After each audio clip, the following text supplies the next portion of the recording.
Bulletin లో మరో breaking చూస్తున్నాం. దేశవ్యాప్తంగా ప్రభుత్వ రంగ బ్యాంకుల కార్యకలాపాలకు మంగళవారం అంతరాయం కలగనుంది. వారానికి 5 రోజుల పని దినాలు డిమాండ్ చేస్తూ United forum of bank unions సమ్మెకు పిలుపునిచ్చింది. ఆదివారం సెలవు, సోమవారం గణతంత్ర దినోత్సవం కావడంతో ఇప్పటికే 2 రోజులు బ్యాంకులు మూతపడ్డాయి. ఇప్పుడు సమ్మె కారణంగా వరుసగా 3వ రోజు కూడా బ్రాంచ్ సేవలు అందుబాటులో ఉండవు.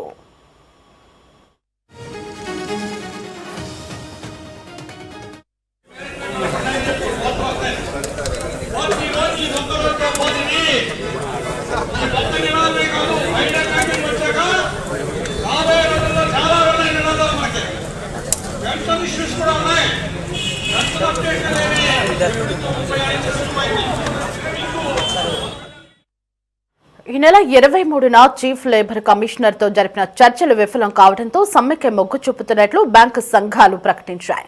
ఈ సమ్మె ప్రభావంతో state bank of India, Punjab national bank, bank of Baroda వంటి ప్రభుత్వ బ్యాంకుల్లో నగదు డిపాజిట్లు, విత్ డ్రాయల్స్, చెక్ క్లియరెన్స్ వంటి సేవలు స్తంభించనున్నాయి.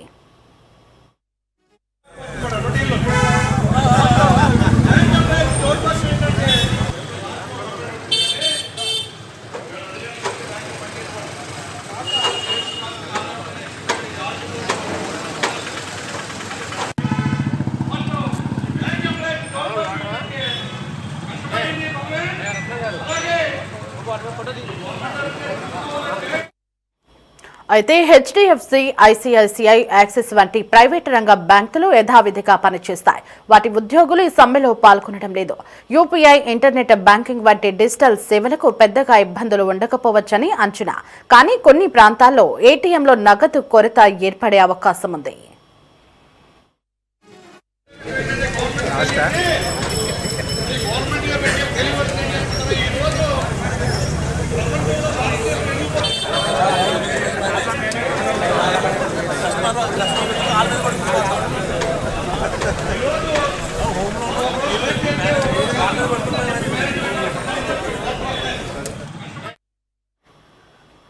రైట్, ఇక ఇదే అంశానికి సంబంధించి మరింత సమాచారం మా కరెస్పాండెంట్ కాశీరావు ఫోన్ ఇన్ లో అందించడానికి మనకి అందుబాటులో ఉన్నారు. ఎస్ కాశీరావు, దేశవ్యాప్తంగా ఉన్నటువంటి ప్రభుత్వ రంగ బ్యాంకుల ఉద్యోగులు సమ్మెబాట పట్టినట్లుగా తెలుస్తుంది. వారి యొక్క ప్రధాన డిమాండ్లు ఏంటి? దేవి, దేశవ్యాప్తంగా ప్రభుత్వ రంగ బ్యాంకుల కార్యకలాపాలకు ఈ రోజు అంతరాయం కలిగింది. వారానికి 5 రోజుల పని దినాలు డిమాండ్ చేస్తూ United forum of bank unions సమ్మెకు పిలుపునిచ్చింది.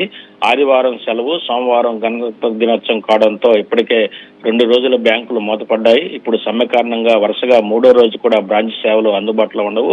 ఈ నెల 23న చీఫ్ లేబర్ కమిషనర్ తో జరిగిన చర్చలు విఫలం కావడంతో సమ్మెకే మొగ్గు చూపుతున్నట్లు బ్యాంకు సంఘాలు ప్రకటించాయి. ఈ సమ్మె ప్రభావంతో state bank of India, Punjab national bank, bank of Baroda వంటి ప్రభుత్వ బ్యాంకుల్లో నగదు డిపాజిట్లు, విత్ డ్రాయల్స్, చెక్ క్లియరెన్స్ వంటి సేవలు స్తంభించనున్నాయి. అయితే హెచ్డిఎఫ్సియు, ఐసిఐసిఐ, యాక్సిస్ వంటి ప్రైవేటు రంగ బ్యాంకులు యథావిధిగా పనిచేస్తాయి. వాటి ఉద్యోగులు ఈ సమ్మెలో పాల్గొనడం లేదు. యూపీఐ, ఇంటర్నెట్ బ్యాంకింగ్ వంటి డిజిటల్ సేవలకు పెద్దగా ఇబ్బందులు ఉండకపోవచ్చని అంచనా. కానీ కొన్ని ప్రాంతాల్లో ఏటీఎంలో నగదు కొరత ఏర్పడే అవకాశం ఉంది. ఈ బ్యాంకు సమ్మెల వల్ల ప్రభుత్వ రంగ బ్యాంకుల కార్యకలాపాలకు భారీగా అంతరాయం కలిగే అవకాశం ఉంది. ఎందుకంటే ఇప్పటికే గత 3 రోజుల పాటు బ్యాంకు పనిచేయలేదు. 24న 4వ శనివారం, 25న ఆదివారం, 26న రిపబ్లిక్ డే సందర్భంగా దేశవ్యాప్తంగా బ్యాంకులు మూతపడి ఉన్నాయి. ఇక ఈ సమ్మె కారణంగా ఈ రోజు కూడా బ్యాంకులు పనిచేయలేదు. వరుసగా 4 రోజులు బ్యాంకింగ్ సేవలకు అంతరాయం ఏర్పడినట్లే మనం మాట్లాడుకోవాలి. బ్యాంకు ఉద్యోగులు అన్ని వారాల్లోనూ 5 రోజులు పనిదినం ఉండాలని కోరుతున్నారు. ప్రస్తుతం బ్యాంకు సిబ్బంది నెలకు 2 శనివారాలు, అంటే 2వ శనివారం, 4వ శనివారాలు మాత్రమే సెలవులు పొందుతున్నారు. మిగిలిన వారాల్లో 6 రోజులు పనిచేస్తా ఉన్నారు. నేటి బ్యాంకు సమ్మె వల్ల state bank of India, Punjab national bank, bank of Baroda వంటి ప్రభుత్వ రంగ బ్యాంకుల్లో నగదు డిపాజిట్లు, విత్ డ్రాయల్స్, చెక్ క్లియరెన్స్, అడ్మినిస్ట్రేటివ్ పనులు పూర్తి స్థాయిలో స్తంభించిపోయే అవకాశం ఉంది. యూపీఐ, ఇంటర్నెట్ బ్యాంకింగ్ వంటి డిజిటల్ సేవలు యథావిధిగా పనిచేసినప్పటికీ ఏటీఎంఎల్లో నగదు నింపే ప్రక్రియలో జాప్యం జరగడం వల్ల కొన్ని ప్రాంతాల్లో ఇబ్బందులు కలిగే పరిస్థితి అయితే ఉంది. అయితే ఈ సమ్మెలో ముఖ్యంగా ఈ ప్రైవేట్ బ్యాంకులు అయితే పాల్గొనట్లేదు. ఏదంటే HDFC bank, ICICI, Kotak Mahindra bank వంటి ప్రైవేట్ రంగ బ్యాంకులు అయితే ఈ సమ్మెలో పాల్గొనకపోవడంతో ఈ బ్రాంచ్లపై ఈ ప్రభావం లేదు. సమ్మెలో పాల్గొంటున్నటువంటి ప్రైవేట్ బ్యాంకులు ఎలాంటి ప్రకటన చేయలేదు. అయితే జనవరి 27న సమ్మెకు వెళ్తున్నట్టు 9 ప్రధాన బ్యాంక్ ఆఫీసర్లు, ఉద్యోగాల సంఘాలకు కూటమైనటువంటి united forum of bank unions ఒక ప్రకటనలో స్పష్టం చేసింది. గత బుధ గురువారాల్లో చీఫ్ లేబర్ కమిషనర్ తో జరిపినటువంటి చర్చలు ఎటువంటి ఫలితాన్ని ఇవ్వకపోవడంతో ఈ నిర్ణయాన్ని తీసుకున్నట్లు తెలుపుతుంది. ప్రభుత్వ రంగ బ్యాంకులు, కొన్ని పాతరం ప్రైవేట్ బ్యాంకులకు చెందినటువంటి ఉద్యోగులు, అధికారులకు ఈ ఏదైతే అసోసియేషన్ ఉందో ఇది ప్రాతినిధ్యం వహిస్తుంది. అన్ని శనివారాలను సెలవుగా ప్రకటించాలనే నిర్ణయంపై ఇండియన్ బ్యాంక్స్ అసోసియేషన్ అలాగే యుఎఫ్బి మధ్య మార్చి 2024 వేతన సవరణ ఒప్పందం సమయంలోనే ఏకాభిప్రాయం కుదిరింది. ఎవరైతే ఇవి సమ్మె చేస్తున్నారో న్యాయమైన డిమాండ్ పై ప్రభుత్వం స్పందించకపోవడం దురదృష్టకరం.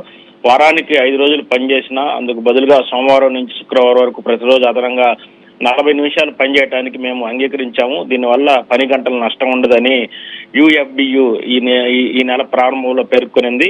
ఆర్బీఐ, ఎల్ఐసి, జిఐసి, స్టాక్ మార్కెట్లు, ఇతర ప్రభుత్వ కార్యాలయాలు ఇప్పటికే 5 రోజుల పని విధానాన్ని అనుసరిస్తున్నాయని, అలాంటప్పుడు బ్యాంకులు వెనకబడి ఉండాల్సిన అవసరం లేదని చెప్పి ఈ యుఎఫ్బియు అభిప్రాయపడుతుంది. మొత్తం మీద వీళ్ళు వారానికి 5 రోజులు పని దినాలు ఉండాలని చెప్పి కూడా ఈ సమ్మె యొక్క ప్రధాన ఉద్దేశం. దీని కారణంగానే ఈరోజు సమ్మెకు పిలుపునిచ్చారు. ఈరోజు దీంతో బ్యాంకు కార్యకలాపాలన్నీ స్తంభించిపోయిన పరిస్థితి అయితే ఉంది.